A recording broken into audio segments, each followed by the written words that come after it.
I started this series in January, and I thought, I don't want to do a drawing that looks like you could take a photograph of it. I wanted it to look like, you can take a paintbrush and you can take ink and you can just do whatever your arm feels like doing. So I just wanted to just try to be as free and create something that is sort of beyond my own scope of it, my imagination. And so I got the strangest drawings I ever made.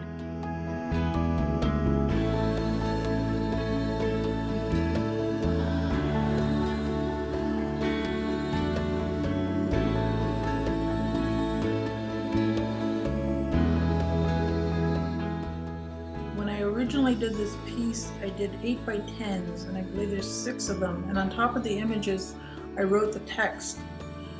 And it's just very simple narrative about a day in the life of a Native woman, and the water sort of represents, the wave of, it's the wave of time, how it's never ending. And I think it still resonates till this day. And I wanted to make these bigger, so these pieces are now 40 by 60 inches.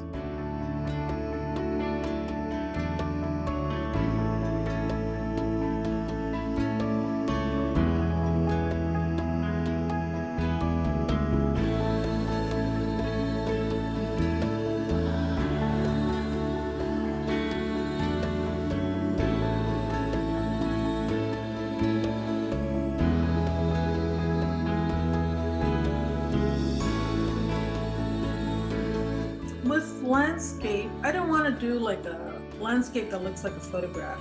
I just wanted it to be shapes and color and movement, and I try not to get too constricted with the way my paintbrush goes. And if it does start going that way, then I find I really start, rejecting a lot of the work that I'm doing. So I just want it to be open and free and all that sort of thing.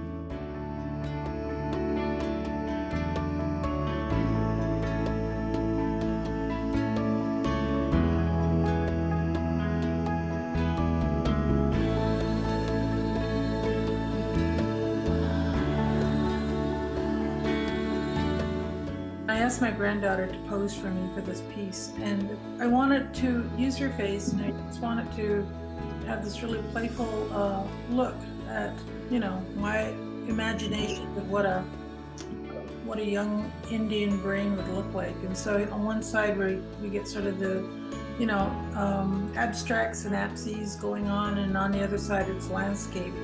And I think the landscape plays a big part in Native people's lives. So I wanted to make that part of this piece as well, and I wanted her hair just to look like it was, reaching out and grabbing onto different things as she went through her young life.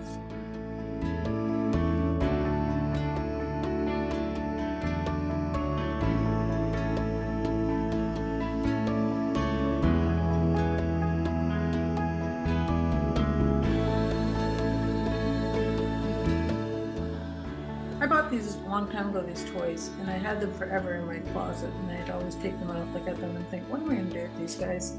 And so I, really started to examine them and start to look at the detail and the work. And to me, I'm always impressed by the work that's gone into making them. And they're maybe 10 inches tall.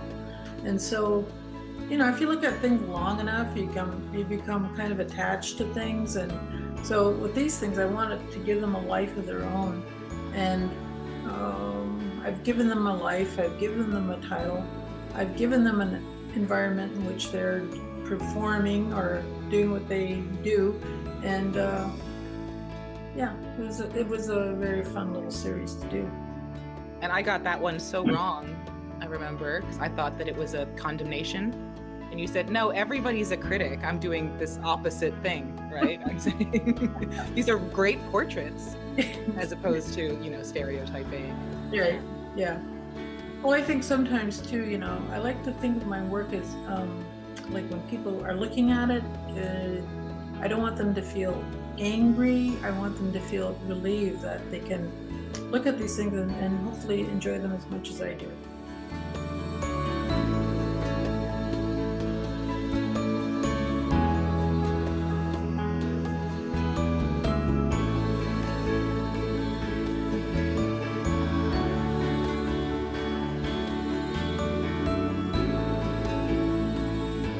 My mother was always kind of fragile, and she was always kind of sickly in the summertime, and it took her a long time to realize that she was allergic to roses.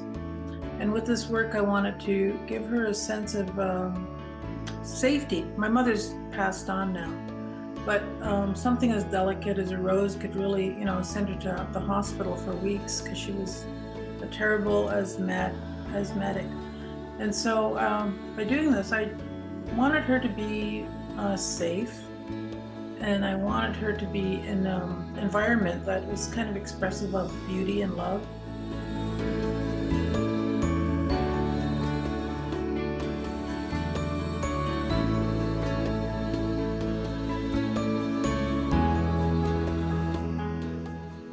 I just wanted to, kind of take that image of her and just really abstract it and use it in these shapes that are canoe shapes. And I've used canoe shapes in other work where I talk about the canoe sort of being let go down the stream, and that canoe can sort of glide wherever the canoe wants to glide. And I've also written on this piece, I've written about how I grew up on the reserve, and it was, pretty dark there. But you could see off in the distance the lights from Hamilton.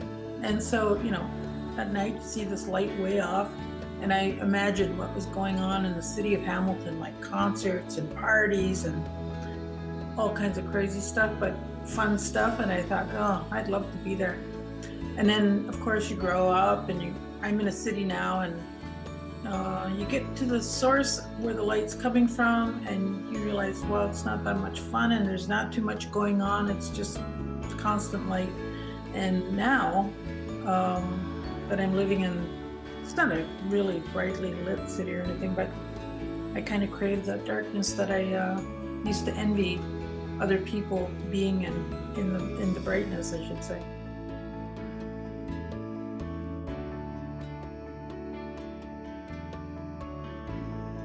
This one is really kind of more simple. I just wanted her to be in this canoe shape again, and I put beadwork designs around it, placing her in some kind of culturally rich environment. And just the way she's standing, it's like, she's ready to take on the world, but at the same time, you can tell that she's very naive and sort of really, she needs to be protected and cared for.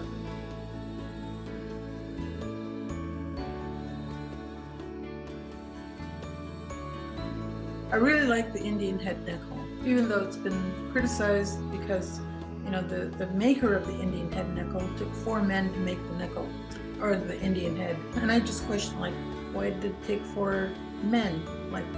What did he take? Did he take the nose? Did he take the ear? The shape of the head? So I've always asked myself those questions. And they're very sculptural and really quite beautiful. I'm always attracted to the shadow and the highlights of things that I see. Between these nickels, I've also put in a rock face, and it's a fossil. So these fossils here, to me, represent time gone by, which is millions of years. I just become really attached when I'm looking at these fossils, and I think, this is where we come from. I just think it's about the evolution of time going by.